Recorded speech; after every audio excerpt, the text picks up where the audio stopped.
My wife's dad, the CEO, said, "Leave if you want. You'll be back begging within a month." After humiliating me in front of my coworkers, I replied, "Start counting." Then I moved to another city for my dream job and tripled my salary. A few weeks later we met at a meeting. The conference room went silent when Richard Ashford stood up, his $5,000 suit perfectly pressed, his face red with barely controlled rage. My colleagues from the marketing department were all there. 12 people who I'd worked with for 3 years, watching this disaster unfold in real time. "You think you're too good for this company now, Tyler?" Richard's voice echoed off the glass walls. "You think some startup in Seattle is going to appreciate you the way we do here?" I stood there holding my resignation letter, my hands steady, even though my heart was pounding. Richard Ashford wasn't just the CEO of Ashford Industries, the third largest manufacturing company in Chicago. He was also my father-in-law, married to my wife, Emma, for 4 years, and he did made it clear from day one that I'd never be good enough for his daughter. "I'm grateful for the opportunity you gave me here," I said, keeping my voice level, "but I need to take my career in a different direction." Richard laughed, but there was no humor in it. He walked around the conference table until he was standing right in front of me, close enough that I could smell his expensive cologne mixed with the scotch he'd probably had at lunch. "A different direction," he repeated, looking around at my colleagues. "Did you all hear that? Tyler here thinks he needs a different direction. After I gave him this job, after I promoted him twice, after I let him marry my daughter, despite the fact that he came from nothing." Sarah Mitchell from accounts was staring at her laptop.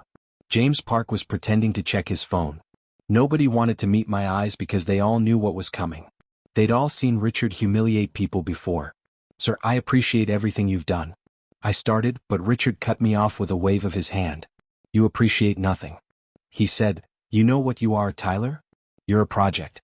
Emma felt sorry for you when you were working that dead-end job at the print shop, making what? $35,000 a year. She thought she could fix you, make you into something respectable, and I went along with it because I love my daughter and I wanted to make her happy." My face was burning now, but I kept my expression neutral. This was exactly why I needed to leave. 4 years of this kind of treatment. 4 years of being reminded that I wasn't born into money, that I didn't go to the right schools, that my father worked construction instead of running a corporation. "But here's what's going to happen," Richard continued, his voice getting louder.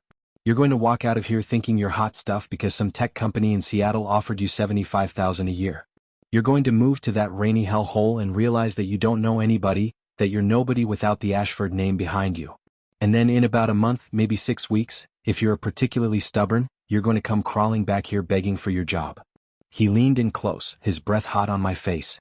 "And when you do, I'm going to laugh in your face and tell you no, because Tyler, you're nothing. You've always been nothing and you'll always be nothing." The conference room was so quiet I could hear the air conditioning humming. I looked at Richard Ashford.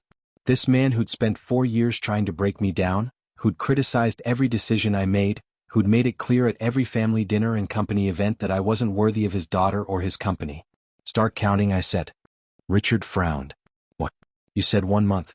I'm telling you to start counting because I'm not coming back. Not in a month, not in 6 weeks. Not ever. I'm going to Seattle. I'm going to build a career on my own terms. And I'm going to prove to myself and to Emma that I don't need the Ashford name to be successful."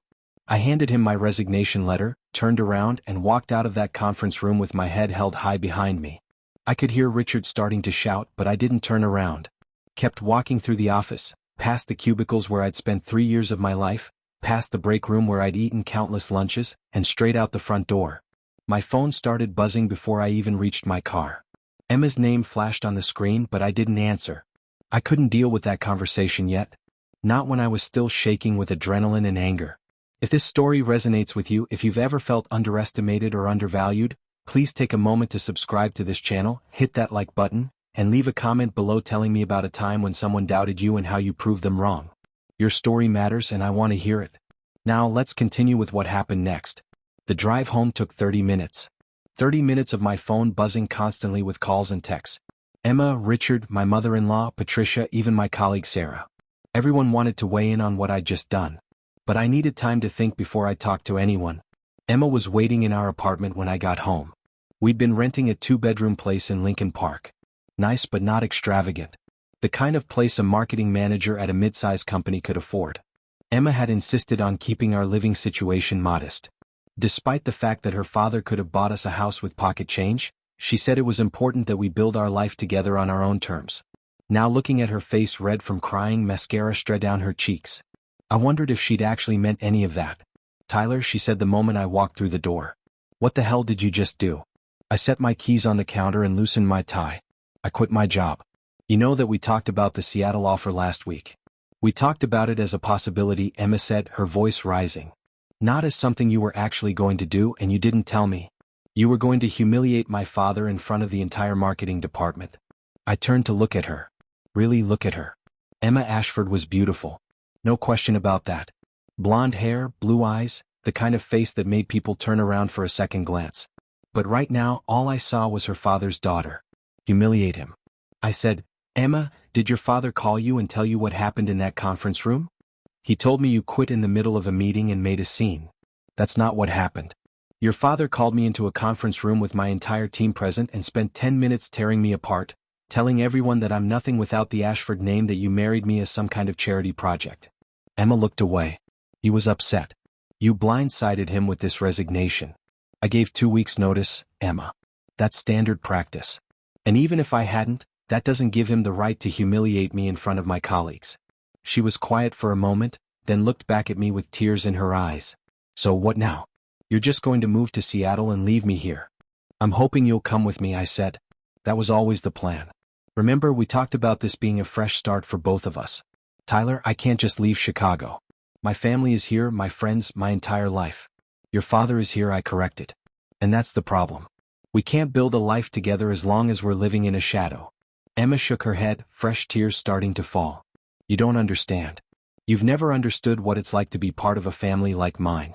There are expectations, responsibilities.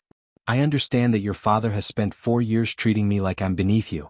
I understand that every time we go to your parents' house for dinner, he finds some way to remind me that I didn't grow up with money. I understand that he's made it clear I'm not good enough for you. He just wants the best for me." "No, Emma. He wants control, and he's using you to try to control me." "Well, I'm done.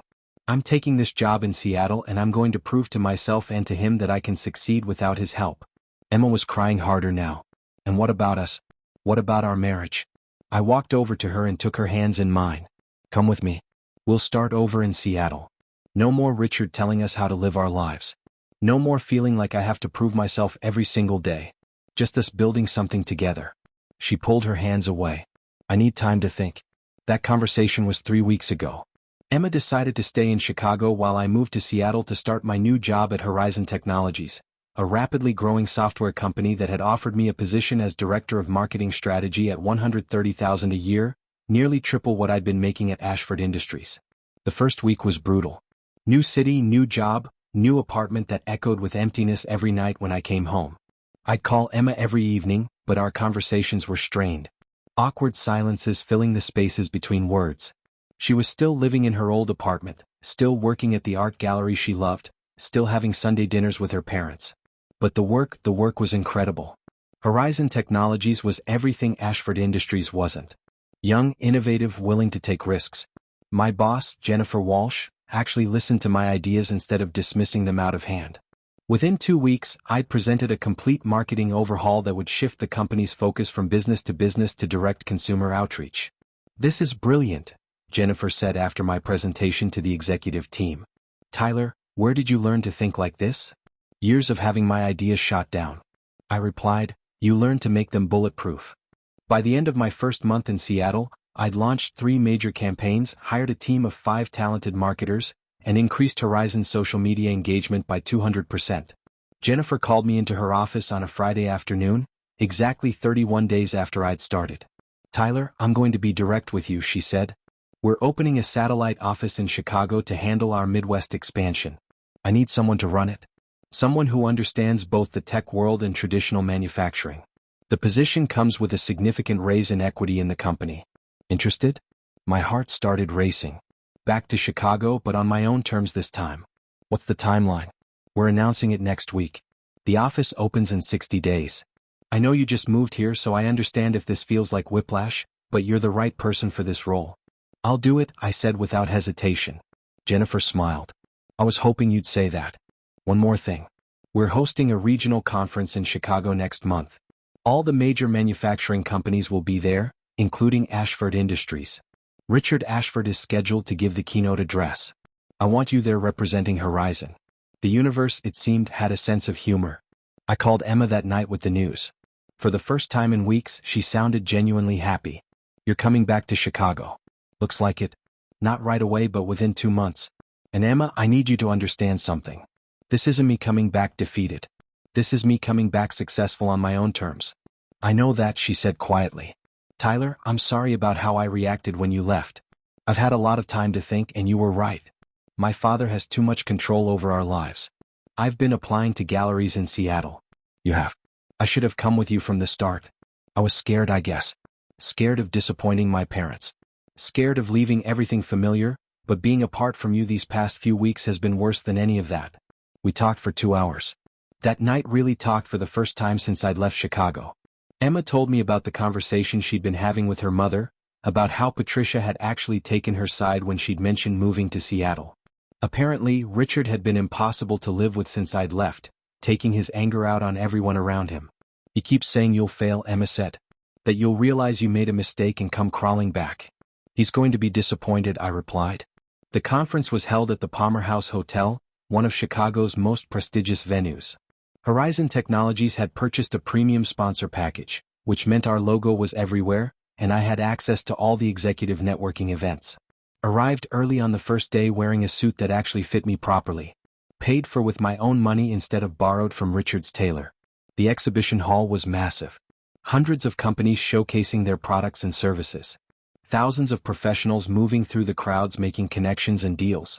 Tyler Brennan. A voice behind me made me turn around. It was James Park, my former colleague from Ashford Industries. I heard you were out in Seattle. What are you doing back? Working, I said simply. I'm with Horizon Technologies now. We're opening a Chicago office. James's eyes widened. Horizon? They're huge. Everyone in the industry is talking about their new marketing campaigns. Wait, that's your work? Some of it? Team effort. Really? We talked for a few minutes and I learned that things at Ashford Industries had gotten worse since I'd left. Richard had become increasingly difficult, micromanaging every decision, refusing to adapt to new market realities. The company was losing ground to competitors who were more willing to innovate. He mentions you sometimes, James said carefully. Usually, when he's talking about loyalty and commitment, I think he expected you to fail and come back. The fact that you haven't seems to really bother him. Good, I said. The keynote address was scheduled for 2 p.m. in the Grand Ballroom. I found a seat near the back, not wanting to make my presence too obvious. The room filled up quickly. Hundreds of industry professionals coming to hear what Richard Ashford had to say about the future of manufacturing. He walked onto the stage looking every bit the successful CEO, his presence commanding immediate attention. The speech started well enough, discussing market trends and innovation. But about 15 minutes in, something shifted. There's a disease in corporate America, Richard said, his voice taking on that familiar edge I knew so well. A disease of disloyalty of young professionals who think they know better than the people who built this industry. They take the training we give them, the opportunities we provide, and then they walk away thinking they can do better elsewhere. Several people in the audience shifted uncomfortably. This wasn't the inspirational message they'd come to hear. I've seen it in my own company, Richard continued. People I personally promoted. People I brought into my family, turning their backs on everything I offered them. And where are they now? Working for fly-by-night tech companies that will be gone in 5 years. Making promises they can't keep. That's when I stood up, not to leave but to be seen.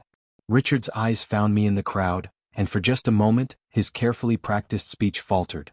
But the market has a way of correcting these mistakes, he said, recovering quickly. These disloyal employees will learn that success isn't just about flashy job titles and inflated salaries. It's about staying power, about building something that lasts. The speech ended to polite but noticeably lukewarm applause. People were talking among themselves, and I could tell the message hadn't landed the way Richard had hoped. As the crowd filed out of the ballroom, I made my way toward the front. Richard saw me coming. He was standing with a group of other CEOs, but he excused himself and walked over to meet me. Up close, I could see the strain on his face. He looked older than he had a month ago.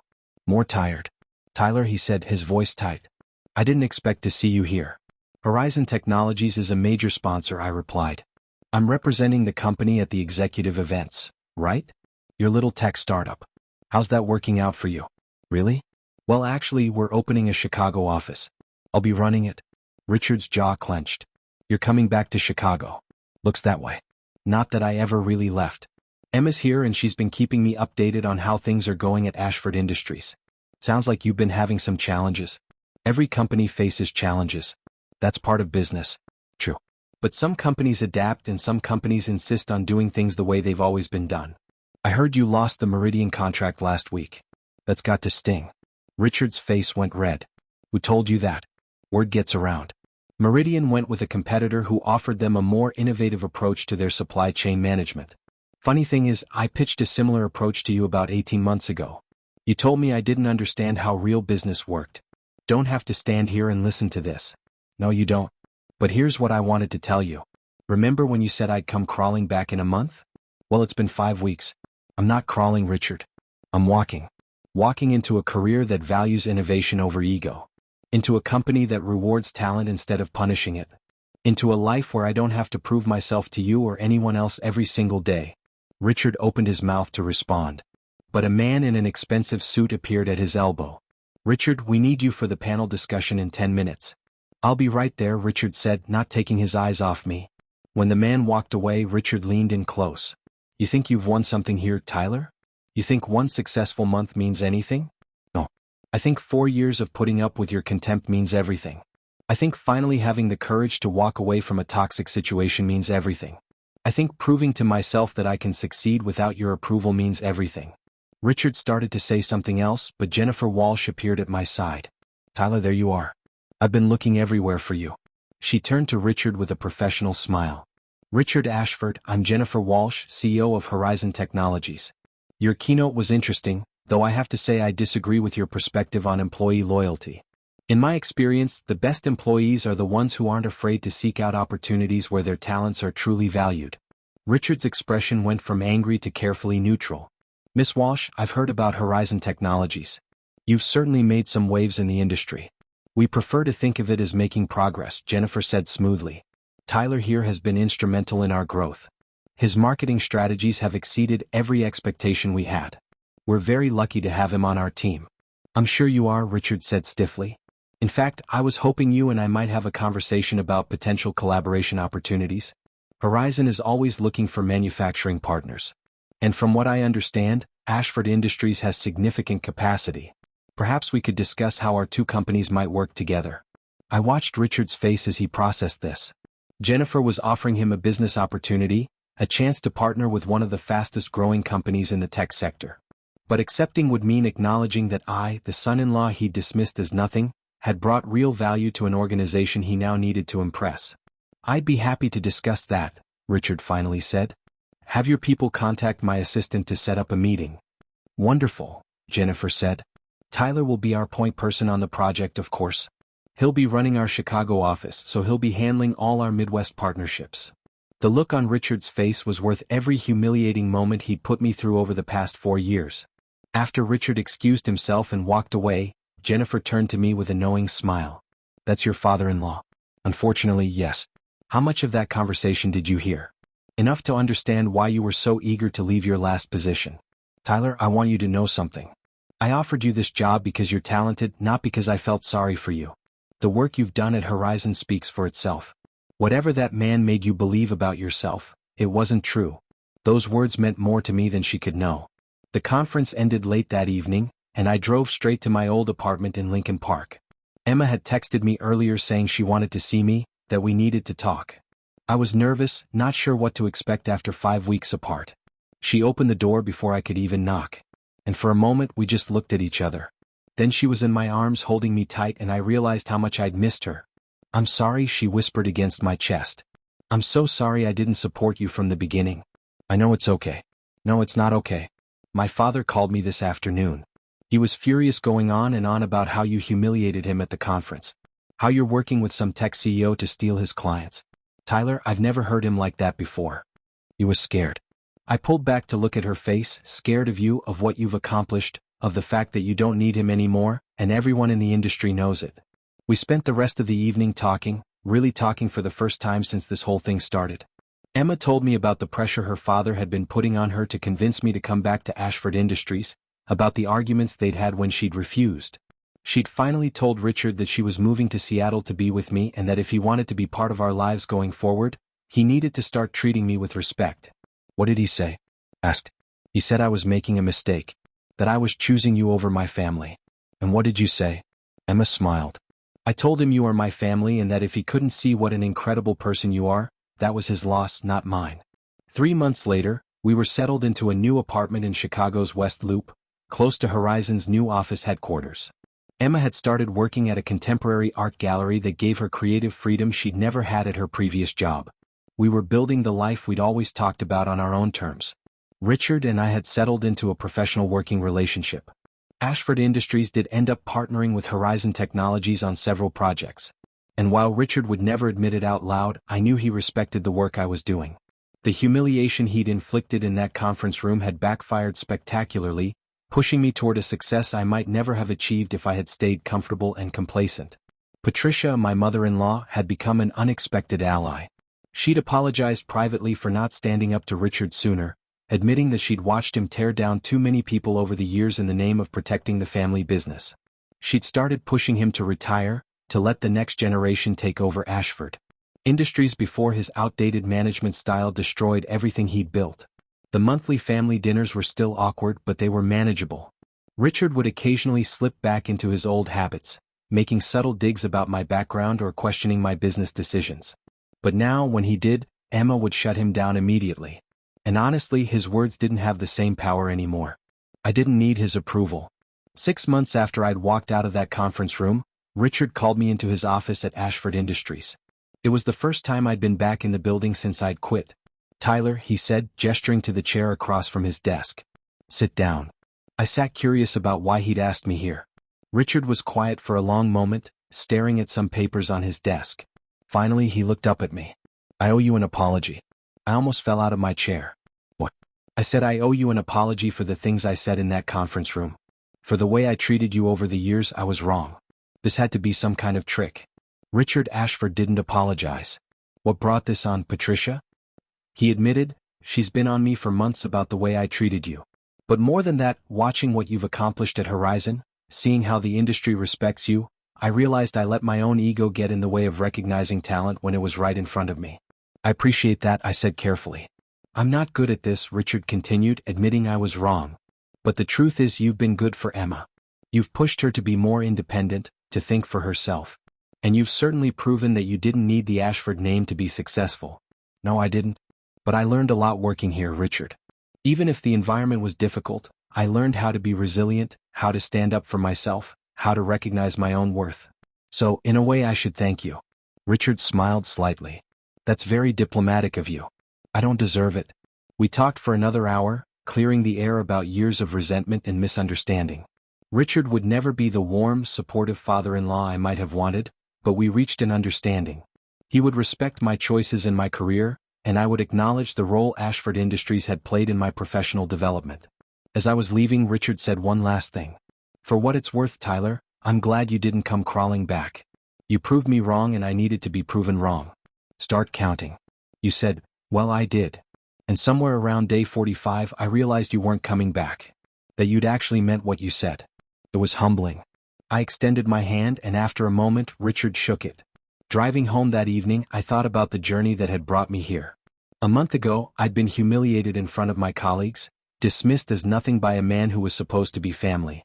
Today I was running a successful office for a growing company, had tripled my salary, and had earned the respect of the very man who tried to break me. The best revenge I'd learned wasn't proving someone wrong through words. It was proving them wrong through actions, through building something real and lasting that had nothing to do with their approval or their name. Emma was cooking dinner when I got home, something she'd been doing more often now that her work schedule was more flexible. How did it go with my dad? She asked surprisingly. Well, he actually apologized. Emma dropped the spoon she'd been holding. He told her about the conversation, about the apology and the understanding we'd reached. Emma listened with tears in her eyes. I'm proud of you, she said when I finished. Not just for succeeding but for having the grace to accept his apology. A lot of people wouldn't have. He's your father, I said. And he's trying. That's more than a lot of people get. That night, lying in bed next to my wife in our apartment that we'd chosen together, paid for with money I'd earned. On my own merit, I realized something important. Richard's ultimatum, meant to break me down and force me to accept my place, had actually set me free. By betting that I'd fail. by counting on me to come crawling back. He'd given me the motivation to prove not just him wrong, but to prove to myself what I was truly capable of. Start counting. I told him that day in the conference room. And now 6 months later the count was in. Not a count of days until I failed, but a count of successes, of barriers broken, of limitations overcome. Richard Ashford had been wrong about me. But more importantly, I'd been wrong about myself. I'd accepted his version of my worth for too long. Let his contempt define how I saw my own potential. Walking away from that, refusing to let his opinion matter more than my own. Belief in myself had been the hardest and best decision I'd ever made. The job at Horizon Technologies continued to exceed my expectations. Within a year, I'd built the Chicago office into one of the company's most profitable divisions, securing partnerships with major manufacturers across the Midwest. Jennifer promoted me to VP of Strategic Partnerships, giving me equity in the company and a seat at the executive table. Richard and I never became close, but we developed a mutual respect. Ashford Industries became one of Horizon's key manufacturing partners, and Richard would occasionally ask for my input on modernizing their operations. He even admitted in a rare moment of vulnerability that he wished he'd listened to some of my ideas years ago when I'd first proposed them. The story of that conference room confrontation spread through the industry, becoming a cautionary tale about the cost of underestimating people. I heard variations of it at networking events, each version getting more dramatic in the retelling. Some people made me out to be a hero. Others painted Richard as a villain. But the truth was more complicated than either narrative. Richard was a product of his generation, a man who believed in loyalty to companies over personal growth, who saw ambition in younger employees as a threat rather than an asset. He was wrong, but he wasn't evil. And I was right to leave, but I also carried my own insecurities that made me too willing to accept his version of my worth for too long. If I could go back and talk to the version of myself who walked into that conference room 5 weeks after quitting, I'd tell him that the hardest part wasn't leaving. It was believing that he deserved better. That his worth wasn't determined by Richard Ashford's opinion or the Ashford family name. That success measured in his own terms was more valuable than comfort measured in someone else's. Start counting, I'd said.